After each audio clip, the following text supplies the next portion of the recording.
자, 한동훈 대표와 관련된 지금 뉴스들이 최근에 부쩍 많이 나오고 있습니다. 네, 오늘 뭐 좀 나오네요. 네. 한동훈 전 대표가 최근에 아마 설 연휴인 것 같습니다. 네. 김종인 전 비대위원장을 만났고, 그리고 또 조갑재 전 월간조선 편집장, 사실 대표까지 했죠. 월간조선. 대표까지 하고, 사실 우리 보수의 뭐 어떤 참 기자로서 역할을 많이 했던 분입니다. 이제 그분을 이제 만났다라는 이제 이야기가 나오고 있습니다. 우선 김종인 전 위원장, 사실은 이제 김종인 전 위원장 같은 경우는 뭐 여러분들 중에서도 호불호가 계시는 분들이 많을 거예요. 네. 그리고 또 특히 뭐 최근에는 이제 이준석 이제 뭐 대통령 만들기 하겠다 뭐 이렇게 이야기를 하셨는데, 제가 알기로 최근에는 좀 많이 멀어졌던 걸로 네. 그렇게 알고 있습니다. 김종인 위원장 어떤 배경에서 만났는 건가요?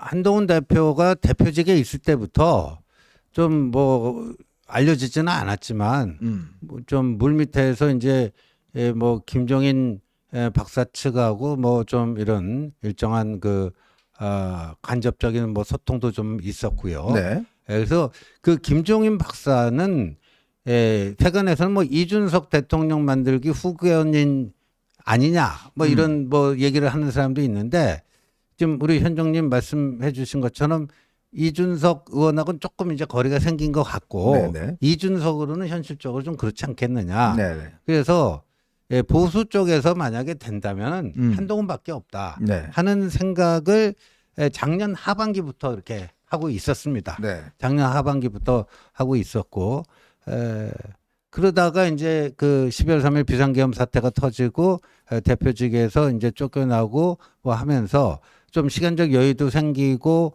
뭐 이러면서 그 전부터도 꼭 기회가 되면 한번 꼭 뵈야 되겠다 하는 얘기를 한동훈 대표가 했었거든요. 네. 김정인 박사님은 정치계의 전반 대선배 원로로서, 또 저분이 나이도 있고 경륜도 풍부하지만 이 사고는 굉장히 젊은 분 아닙니까? 아주 뭐 육체적 나이에 비해서 이 사고하는 이 생각의 그 건강성과 그 젊음이 있죠.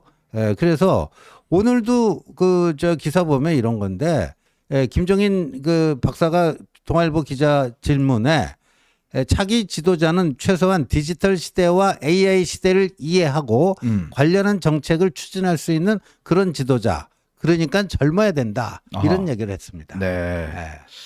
자, 또 이런 이야기를 했네요. 국민의힘이 살 길은 과거에 집착하지 말고 미래를 위한 준비를 해야 된다. 또 창조적 파괴를 넘어서는 완전히 새로운 생각으로 당을 새로 재건을 하지 않으면 안 된다. 12.3 비상계엄 당시 첫날 그 계엄에 반대하고 나온 유일한 사람이 한 대표 하나밖에 없다. 최근 국민의힘의 상황을 보면 과거에 얽매여서 앞으로 국민의힘이 어떻게 돼야 된다는 개념이 없다. 자, 이렇게 이야기를 했습니다. 물론 뭐 여러분들 중에서는 뭐 좋아하시는 분도 계시고 싫어하시는 분도 계실 텐데, 저는 개인적으로 뭐 다른 걸 떠나서, 그러니까 이분이 판을 읽는 능력, 뛰어나죠. 이거 하나만큼은 뭐 저는 타의 추정을 불허한다라는 생각이 들어요. 왜냐하면 이분이요, 가인 김병로 선생의 이제 손자시잖아요. 그러니까 어려서부터 정치 현장의 모든 것들을 다 배웠어요. 그리고 실제로 이 비례대표를 5번인가 했나요? 네. 했습니다. 그리고 또 이분이 독일에 가서 재정학을 했어요. 네. 우리나라에서는 거의 처음으로 이 재정학이라는 건 뭐냐면, 모든 세상에 돌아가는 이 국가 운영 시스템은 이 재정, 즉 돈이 어떻게 돌아가는 걸 봐야 알 수가 있다라는 것 때문에 아마 우리나라에서는 처음으로 이게 재정학을 연구를 해서 꽤 들어와서 이 당시에 의료보험이라든지 그런 것들을 이분이 이 의료보험 일반화라든지 그거를 노태우 정부 때인가요? 그때 만들어냈던데 결정적 역할을 했습니다. 네. 그래서 이분이 사실은 이제 이번 우리 헌법 있지 않습니까?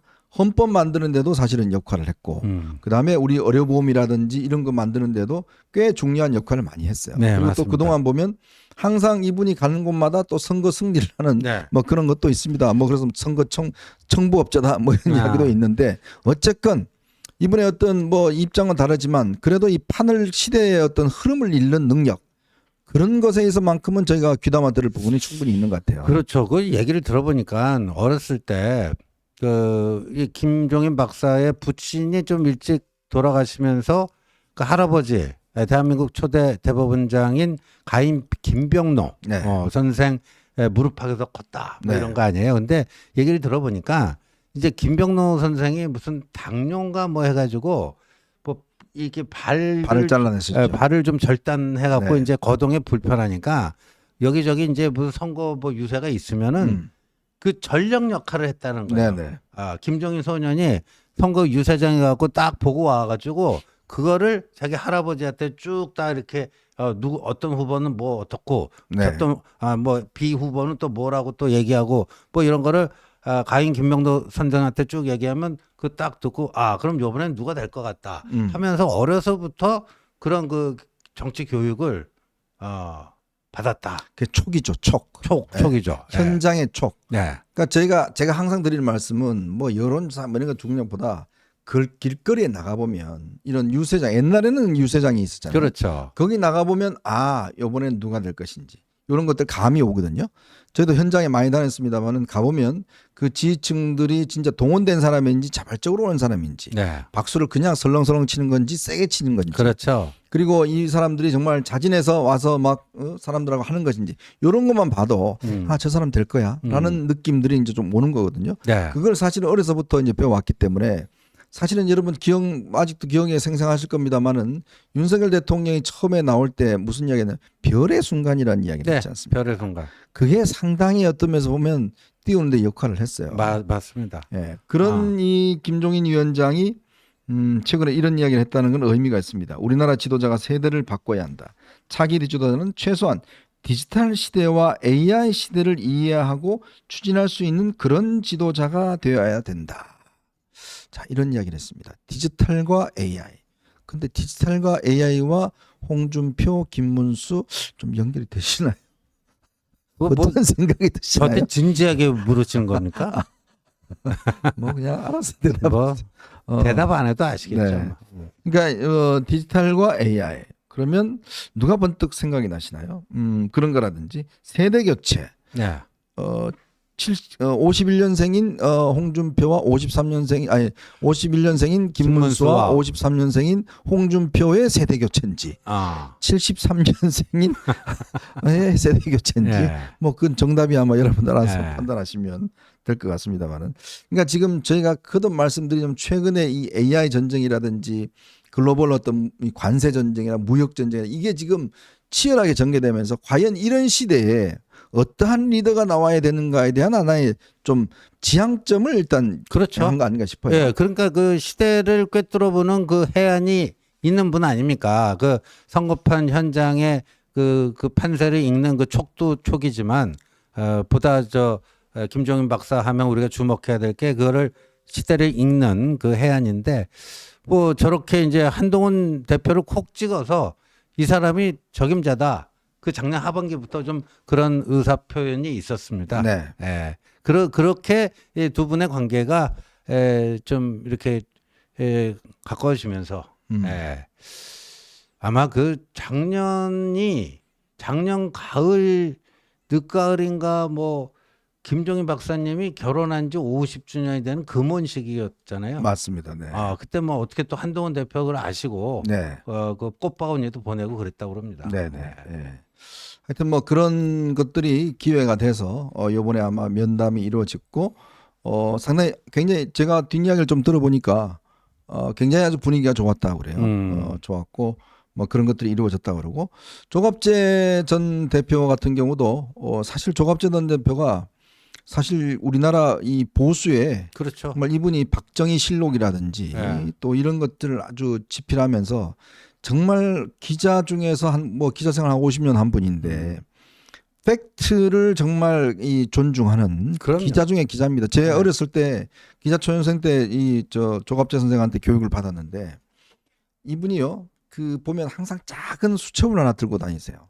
그러면서 어떤 이 상황에 대한 팩트들을 다 기록하고 항상 그에 근거해서 말씀을 하세요. 네. 근데 초기에는 사실 윤석열 정부에 대해서 굉장히 많이 비판을 많이 했습니다. 네. 사실 그때는 굉장히 좀 외로웠습니다. 그러니까 사람들이 왜 윤 대통령 비판 많이 하느냐. 근데 사실은 이분이 이제 기자로서의 어떤 가지고 있는 어떤 감들이 있어요. 자, 그러면서 최근에 또 이제 이준석 전 대표는 굉장히 좀 저걸 하다가 특히 이제 이 12.3 계엄 이후에는 지금 이 한동훈 대표밖에 이거에 대한 즉 누가 계엄을 해제했느냐, 누가 그렇죠. 이런 이 계엄을 막고 했느냐, 그거에 대한 어떤 이 가능성은 한 대표밖에 없다. 네. 이런 이야기를 꽤 많이 하고 계시죠. 꽤 많이 했었고요. 최근에는 또 본인 뭐 글 또 유튜브 영상을 통해서 12월 3일 계엄의 그날 밤 보수를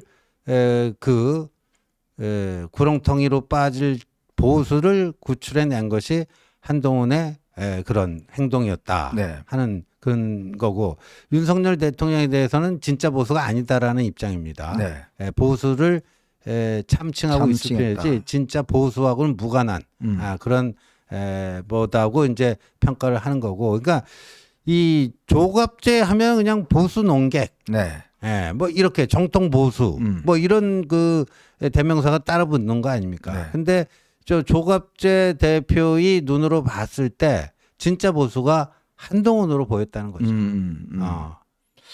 이분이 최근에 그 SBS에 이 김태현의 시사 그 프로그램에 네, 아침에 나가서 인터뷰를 한 30분 한 적이 있어요. 네 맞습니다. 그게 지금 조회수가 100만 회가 넘었습니다. 네, 이거 어마어마한 하여튼 조회수를 기록을 했는데 아주 그 본인이 신랄하게 현 어떤 윤석열 정부나 이 계엄에 대해서 아주 비판을 많이 하고 사실은 이런 문제를 뚫고 나갈 수 있는 사람은 한동훈이다라는 이야기를 했는데 그게 100만 뷰가 나왔어요. 네, 그리고 이제 조갑재 선생은 뭐 정치 교체, 세대 교체, 문화 교체 네. 뭐 이런 것들이 새로운 시대 정신이 되지 않겠는가. 그러니까 그런 점에 대해서는 김종인 박사와 조갑재 대표는 뭐 출신 배경이라든가 뭐 결은 좀 다른 사람들이지만 지금의 현 시국을 바라보고 있는 그 관점, 프리즘 또 문제의식에서는 상당한 공통점이 있는 것이죠. 네.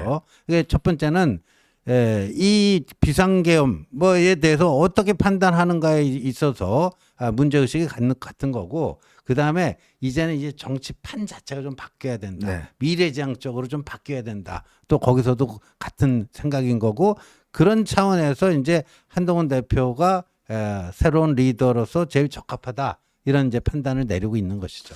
그러니까 이제 정치의 어떤 이 근본이 바뀌어야 대한민국이 살 그럼요. 수 있다라는 생각들을 하시는 것 같아요. 제가 뭐 김종인 위원장도 최근에 제가 한번 만나 뵀었는데 이제 그런 생각들을 많이 갖고 계십니다. 그러니까 이분이 연세는 많이 드셨지만 그러나 이 생각이나 이런 거는 굉장히 끊임없이 본인이 지금 이 새롭게 하려고 하시는 분이에요. 특히 지금의 대한민국이 정말 앞으로 발전하기 위해서는 정말 이재명 같은 이런 이 범법자 이런 사람들이 대통령이 된다 그러면 이거는 뭐 나라 망하는 길이다.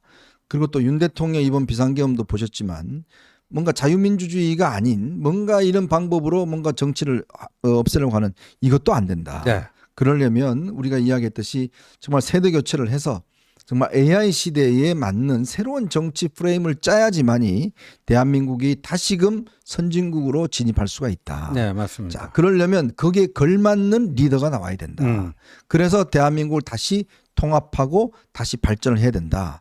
이제 그런 어떤 고민들을 꽤 많이 하셨어요. 그렇죠. 그래서 과연 거기에 누가 적합하냐에 대한 이제 판단들 이런 또 그런 세력들이 누구냐. 그래서 이제 그거는 국민의힘인데 국민의힘이 적다우로 해서는 안 된다는 거예요. 그렇죠. 그래서 두 분 다 지금 국민의힘 저런 모습으로는 보수의 미래가 없다 네. 하는 거에 대해서 그 똑같습니다. 그래서 앞으로 김종인 박사와 조갑재 대표는 제가 보건대는 한동훈 대표에 대해서 일종의 그 어드바이저 네. 어드바이저 역할을 하지 않을까, 해 주시지 않을까 이렇게 보여집니다. 자, 근데 최근에 아마 관심은 이제 한 대표가 과연 언제쯤 나올까? 오늘 뭐 김상훈 의원 같은 경우는 뭐 이번 주나 뭐 다음 주에 나올 것이다. 뭐 등등 이런 이야기도 있고 한데 우리 지원님 좀 정보 없으신가요? 아니 그 제가 오늘 측근이잖아요. 모르겠어요. 제가 진짜 측근인지 아닌지 잘 모르겠는데. 좀 이게 좀 여러분들 궁금하실 텐데 좀 네. 오늘 좀 까세요 그냥. 네. 제가 오늘 모처럼 그 기자들 질문을 많이 받았어요. 왜냐하면 김정인 박사 조갑재 대표 만났다는 뭐 단독 기사가 계속 뜨고 그러니까. 그리고 이제 김상욱 의원이 뭐 빠르면 이번 주말 내주 초 활동 시작할 수도 있다 그러면서요. 이번 주 금요일에 그 언더 73 그 7명인가가 상도동에 있는 김영삼 민주 그 도서관 네. 가서 김현철 이사장하고 면담을 할 예정입니다. 예정인데 그래서 또 그 이상한 또 소문이 한번 돌았어요. 네. 한동훈 대표가 거기 같이 가서 네. 김현철 이사장하고 같이 만나면서 공개 행보를 시작하는 거 아니냐. 진짜예요? 뭐 하는 얘기가 돌았어요. 그래갖고 저한테 문의가 왔었어요. 네. 문의가 왔었는데 저는 모르죠? 아는 바가 없다. 들은 바가 없다. 뭡니까 지금? 아니 뭐 예. 전혀 실세가 아니네. 예, 실패가 아닙니다. 참. 예. 글쎄 이걸 누구한테 물어봐야 될까요? 어쨌거나 뭐 이 한 대표가 아마 이제 상황들을 좀 이제 전반적으로 점검하고 많은 분들하고 이제 조금씩 이제 이야기를 나누고 있고 또 본인이 부족했던 부분들, 본인이 아쉬웠던 부분들 그리고 제가 알기로는 그동안 물론 뭐 친한계라고 있습니다만은 친한계 말고 다른 의원들도 있어요. 네. 그러니까 그분들을 요즘에 이제 많이들 만나고 있다는 걸로 알고 있습니다. 이렇게 만나서 여러 가지 이야기를 좀 나누고 있다는 거 있고 특히 아마 제가 듣기로는 요즘 당 지도부도 얼마 전에 이제 권권 체제가 이제 이 윤석열 대통령 만났지 않습니까? 근데 이제 아마 그분들도 고민이 많은 것 같아요. 그러니까 뭐 이제 좀 극렬 지지자들에서는 왜 당신들 면회 안 가냐 막 이런 요구도 있고 또 한편에서는 야 지금 당장 대선 치러지면 너 이길 자신 있어? 지금 중도 확장해야 되는데 이재명 봐봐 지금 뭐 매일같이 지금 온갖 뭐 정말 이재명이 맞나 싶을 정도로 저러잖아. 네. 근데 뭐해 그럼? 뭐 이런 고민도 있고 네. 아마 고민이 꽤 있는 것 같아요 이분들이. 그렇죠. 그래서 제가 좀 귀동냥 한 바에 의하면 네. 어제 그 오전 10시에 쌍권 투톱이 윤석열 대통령 면회하고 왔잖아요. 아 네. 근데 권성동 원내대표 주변에서 흘러나오는 얘기들이 마지막으로 인사드리고 온 것이다. 뭐 이런 얘기들이 권성동 원내대표 주변에서 흘러나온답니다. 네. 그걸 들은 이제 몇몇 정치부 기자들이 저한테 또 귀뜸을 해주더라고요. 네네. 그런 거 봐서는 현실적으로 조기 대선 고민 안 할 수가 없잖아요. 그렇죠. 조기 대선을 고민 안 하면은 이재명한테 그냥 갖다 그냥 드세요 하고 알아서 드십시오. 네. 그냥 갖다 받쳐주는 거 아니에요. 예. 그러니까 좀 이 많은 뭐 한 대표를 비판하는 분들도 있고 한데 이제 중요한 것은 정권 재창출입니다. 네. 자, 이 길에 그 어떠한 문제도 저는 개입돼서는 안 된다. 네. 이 정말 정권 재창출이라는 그 숭고한 사명 앞에 다른 사사로운 이익들, 자기 유튜브 좀 조회수 높이고 돈 좀 많이 벌라고 괜히 뭐 어쩌고 저쩌고 뭐 말도 안 되는 이야기로 이 한 대표를 비판하거나 이런 분들 계신데 뭐 다른 분들도 마찬가지입니다. 자, 그런 식의 이제 행태를 하는 사람은 보수의 적이다. 네. 저는 그런 생각이 들어요. 진보들 안 보십시오. 좌파들 보세요. 그런 거 잘 안 하는 사람 안 하지 않습니까? 그렇죠. 근데 이게 보면 보수의 생태계가 자꾸 무슨 그걸로 돈 벌고 이러니까 이게 지금 뭐 하여튼 죽기 살기로 저렇게 하고 있는 것 같은데 정말 지금은 중요한 것은 이제 정권 재창출입니다. 어쨌거나 뭐 다음 대선이 지금 조기 대선이 있을지 없지 아직 정확지는 않지만 그러나 있을 가능성이 높다는 게 지금 전망이지 않습니까? 그렇다면 네. 우리도 거기에 대한 준비를 해야 되고 준비를 하면 이겨야죠. 그럼요. 이기기 위해서는 우리가 네. 어떻게 될 것인지 우리가 가지고 있는 이 후보군들을 어떻게 잘 관리하고 또 국민들에게 소구력 있게 만들 것인지 그렇죠. 이 문제를 연구를 해야 될 것 같습니다. 예, 맞습니다. 예. 예. 자, 저희는 이제 마지막 이슈로 한번 넘어가 보겠습니다. 여러분 보시면서 구독과 좋아요 알림 꼭 부탁드리겠습니다.